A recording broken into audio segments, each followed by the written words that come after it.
64 মেগাপিক্সেলের ক্যামেরা সেটআপের সাথে আপনার 8GB র্যাম দিয়ে Qualcomm Snapdragon 695 5G প্রসেসরের সাথে নতুন একটি ইন্টারেস্টিং ফোন আসতে চলেছে।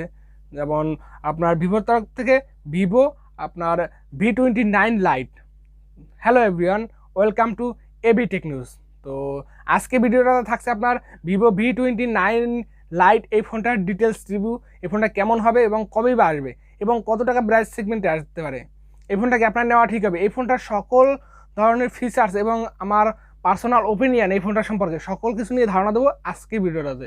তো অবশ্যই স্কিপ না করে সম্পূর্ণ ভিডিওটা দেখবেন এবং চ্যানেলে যদি নতুন হয়ে থাকেন তাহলে আপনাদের কাছে একটাই রিকোয়েস্ট, প্লিজ সাবস্ক্রাইব করে দিয়ে পাশে থাকবেন এবং আপনার ভিডিওটাতে একটা লাইক দেবেন। তো বাড়তি কথা না বাড়িয়ে চলুন এই ফোনটার ডিটেলস রিভিউতে, মানে এই ফোনটার ডিটেলসে কী থাকছে সেটা দেখে নিই।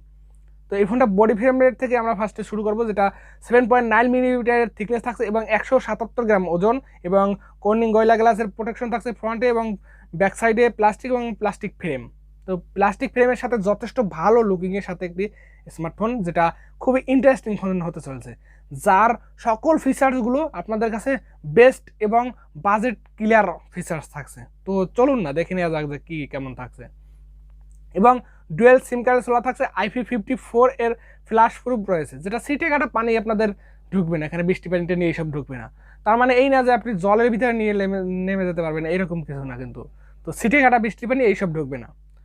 এছাড়াও এর ডিসপ্লেতে থাকছে AMOLED টাচ স্ক্রিন, যেটা 16mm কালার সাপোর্টেড এবং যার সাইজ হচ্ছে 6.78 ইঞ্চি একটি ডিসপ্লে, যেটা 90.3% স্ক্রিন টু বডি রেশিও। তার মানে হচ্ছে এই ফোনটা একটা কার্ভ ডিসপ্লে, যেটা যথেষ্ট ভালো একটি কার্ভ রয়েছে, যেটা দেখতেও খুব ভালো লাগতেছে। এবং 1080x2400 পিক্সেলের এবং 20:9 অ্যাসপেক্ট রেশিও 388 পিপিআই ডেন্সিটি একটি ডিসপ্লে, যার সাথে থাকছে 120 হার্জ রিফ্রেশ রেট এবং 1300 নিটস পিক ব্রাইটনেস।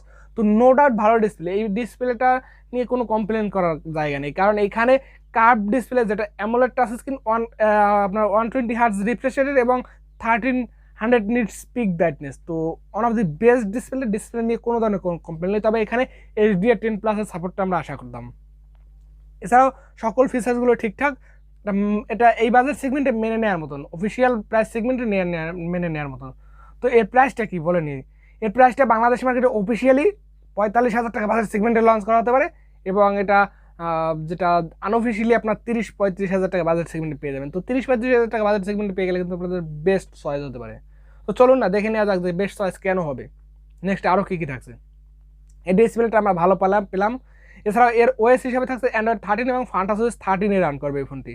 এছাড়াও চিপসেট হিসাবে Qualcomm Snapdragon 695 5G চিপসেট, যেটা 6 নানোমিটার আর্কিটেকচারের উপর বিল্ড করা, যেটা যথেষ্ট ভালো মানের একটি প্রসেসর। এই প্রসেসরটা আপনার 6 সিরিজের হলেও, এটা 695 হলেও আপনার এটা 7 সিরিজের 750 থেকেও ভালো স্কোর করে এই প্রসেসরটা। এই প্রসেসরটা নো ডাউট একটি ভালো প্রসেসর, যার আন্তর্জাতিক বেঞ্চমার্ক স্কোর প্রায় 3 লাখের উপরে, 3,10,000 কাছাকাছি। তো একটি ভালো চিপসেট এই বাজার সেগমেন্টে। এর থেকে ভালো চিপসেট আমরা আশা করি 778G এই প্রসেসরটা আমরা আশা করি এই বাজার সেগমেন্টে।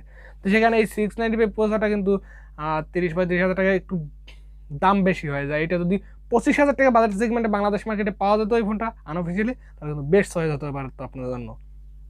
তো এই প্রসেসর দিয়ে 20-25,000 টাকা বাজার সেগমেন্টে আনঅফিসিয়ালি বাংলাদেশে বিভিন্ন ধরনের ফোন পাওয়া যায়, কিন্তু তার মানে এই না যে এই ফোনটা এই রকমের ফিচার্সের পাওয়া যায়।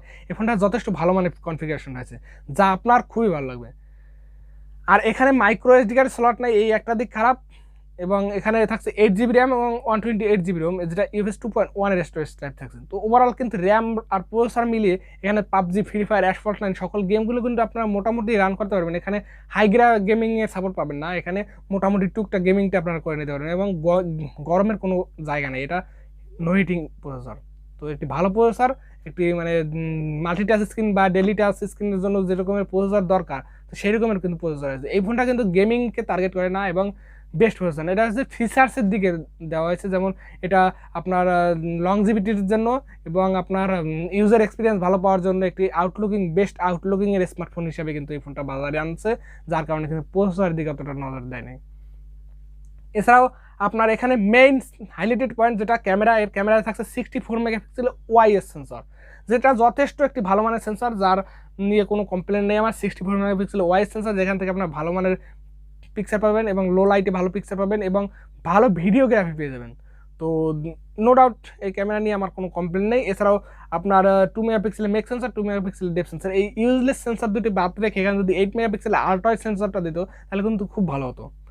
এছাড়াও এর সেকেন্ডারি থাকছে আপনার 16 মেগাপিক্সেলের একটি সেলফি ক্যামেরা, যেটা 2.5 অ্যাপারচারের একটি ওয়াইড সেন্সর, যেটা যথেষ্ট ভালো মানের। তবে এর ক্যামেরাতে থাকছে সর্বোচ্চ 1080 টু 30 এপিএস এবং 60 এপিএস এর সর্বোচ্চ ভিডিও রেকর্ডিং সাপোর্ট। তবে এখানে 4K ভিডিও রেকর্ডিং সাপোর্ট নেই, কারণ কি এই প্রসেসরটা 4K ভিডিও রেকর্ডিং সাপোর্ট করে না। তার জন্য বলছি 778G প্রসেসরটা যদি হতো তাহলে কিন্তু বেশ ভালো মানের প্রসেসর হতো এবং আপনার এই সব মানে যে কমতিগুলো আছে সেই কমতিগুলো কিন্তু এখান থেকে পূরণ করে দিতে পারতো।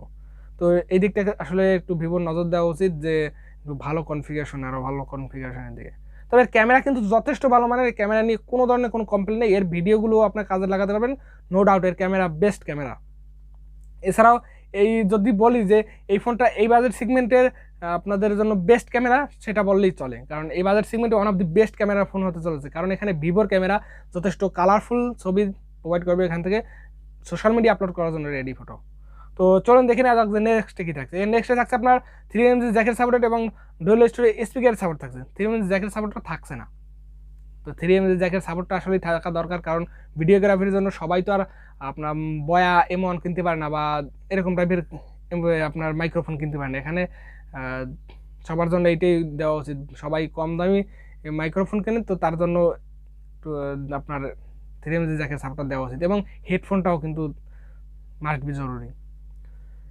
এছাড়াও থাকছে আপনার এখানে ব্লুটুথ 5.1 এর সাপোর্টেড এবং ডুয়েল ব্যান্ডের হটস্পট এবং ওয়াইফাই 6 এর সাপোর্টেড এবং GPS, NFC, USB Type-C port, OTG support থাকছে। তো এখানে কানেক্টিভিটির দিক থেকে ভালো থাকছে এবং under display optical fingerprint sensor থাকছে, জাইরো সেন্সর থাকছে, প্রক্সিমিটি সেন্সর থাকছে, ক্যাম্পাস সেন্সর থাকছে, এক্সপ্রক্সিমিটার সেন্সর থাকছে এবং ফেস আনলক থাকছে। সকল ধরনের সেন্সরে আপনারা এখান থেকে পেয়ে যাবেন, কোনো কমতি নেই। এছাড়াও আপনার যেটা ব্যাটারি, এই ফোনটার পাওয়ার ব্যাকআপ করার জন্য রয়েছে লিথিয়াম পলিমার নন রিমুভেবল একটি 5000 mAh ব্যাটারি, আর যার সাথে থাকছে 44 ওয়াটের ফাস্ট চার্জার। আর এই 44 ওয়াটের একটি ফাস্ট চার্জার দিয়ে এই ফোনটাকে চার্জ করতে প্রায় আপনার 52 মিনিটের মতন সময় লাগবে। তো এই সময়ের মধ্যে এই ফোনটাকে ফুল চার্জ করে দেবে, এটাও একটা ভালো দিক।